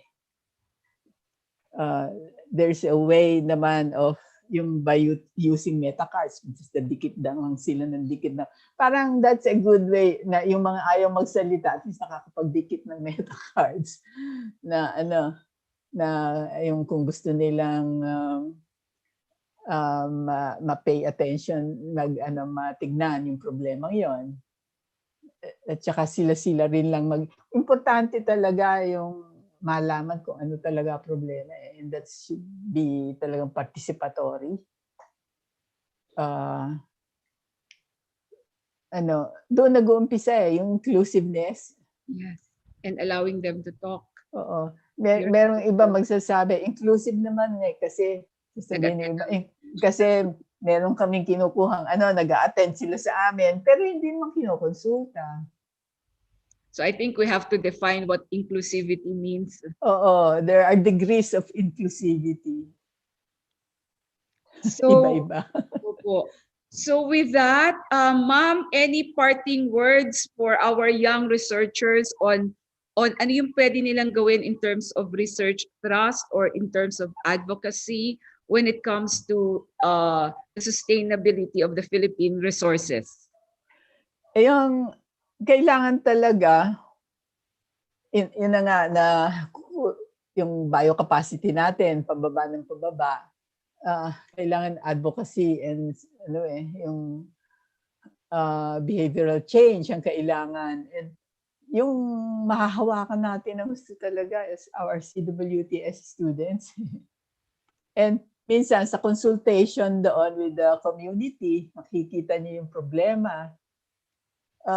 Meron kayong mabubuong project and i-relate nyo, okay, ito ang gusto mangyari ng community. Ano ang background scientific knowledge na kailangan para dito? Meron na ba niyan sa literature o kailangan pa namin at the local level may kailangan pang pag-aralan? Di ba? And sana in the performance of at least sa observation, ma-involve yung community as sa citizen science. Yes. Diba? So, hindi lang yung pag-analyze ng problema. If there is data that can be gathered by the fishermen, ayun, patulungin sila doon. Total, lalo na yung just observation and kailangan silang turuan ng mag-document. Kasi maraming observation hindi na document eh. Yun din ang kailangan training nga. I really think, kasi nag-handle ako ng CWTS eh. Hindi na po siya ngayon. Ha? NSTP. NSTP. It's part, CWTS is part of NSTP. Oo. Oo. But I did CWTS and dinadala ko yung aking mga estudyante sa communities. And they learned a lot from the community. Gustong-gusto nila. Totoo po yan. Gusto nila yung mga ganon. Interaction with the community. Oo. At saka yung ibang mga hindi nakakalabas-labas. Biglang makakapunta doon. Ano sila? It's something Nabubukas ang kanilang utak. Totoo po yan. Nakikita nila yung reality. Oo. Maraming ganon. Okay, so I think as researchers, whether we are working in natural science or social science, we should consider citizen science. Okay, so yan yung sinabi ni Ma'am kanina, Ma'am Lourdes, na it's the inclusion of the community. Hindi lang sila pang-interview. Kailangan they're all part of it. They are your collaborators, our collaborators, our partners. So yun po yung dapat. Para doon sa mga young ones, wag niyong gawin lahat. Patulungin yung community nyo because they will have a sense of responsibility. And once you have a sense of ownership, you help in attaining, kahit in your own little way, attaining sustainable development. Oo. Yung trabaho namin sa mga AITA, no, yung isa kong younger faculty was talking to the AITAs about functional food. No, and from there, parang binalidate niya yung activity na sinasabi ng AITA. So meron silang knowledge na binalidate niya, na nakita niya kung ano basis, bakit magaling itong sa diarrhea. And then in the process, may nakita pang ibang activities na may anti-inflammatory activity pala, may anti-cancer. So from a little observation ng mga community, maraming pwedeng maisip na project or observation nila tungkol doon sa mga isda doon. Di ba? Tungkol sa mga marine organisms na can arouse your curiosity. and look for the science basis for that observation. Yes. That is the importance of local ecological knowledge. Di ba po, Ma'am? Oo. So with that, Ma'am, any parting words?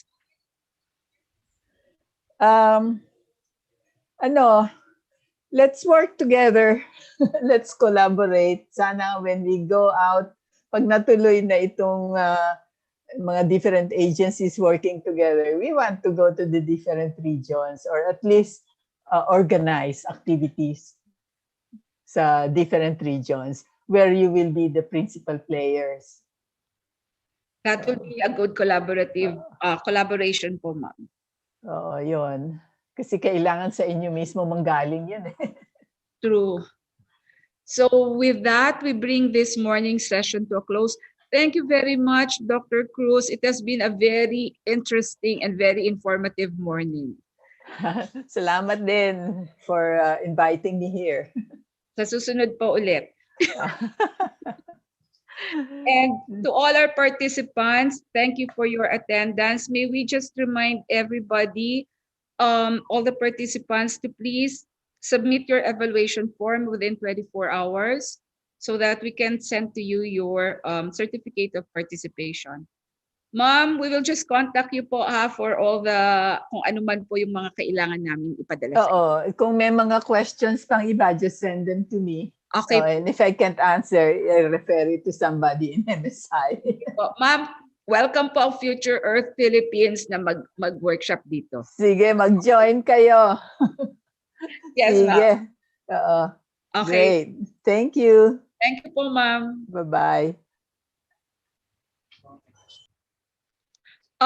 We would also like to remind the APP members and other participants, for next week's seminar series.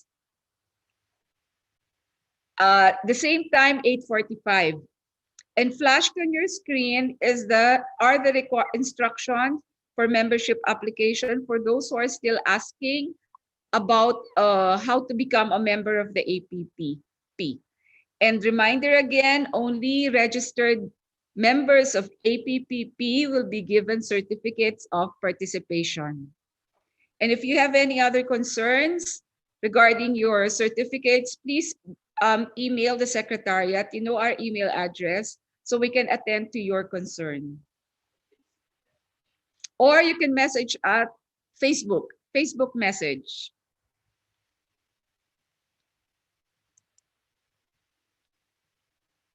The e-certificate is sent to you after we have received your evaluation form.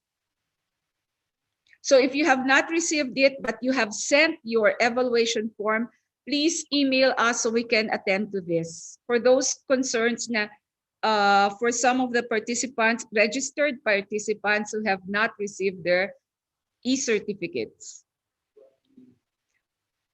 Deadline for submission of the evaluation for today's seminar series is 12 noon tomorrow, October 29.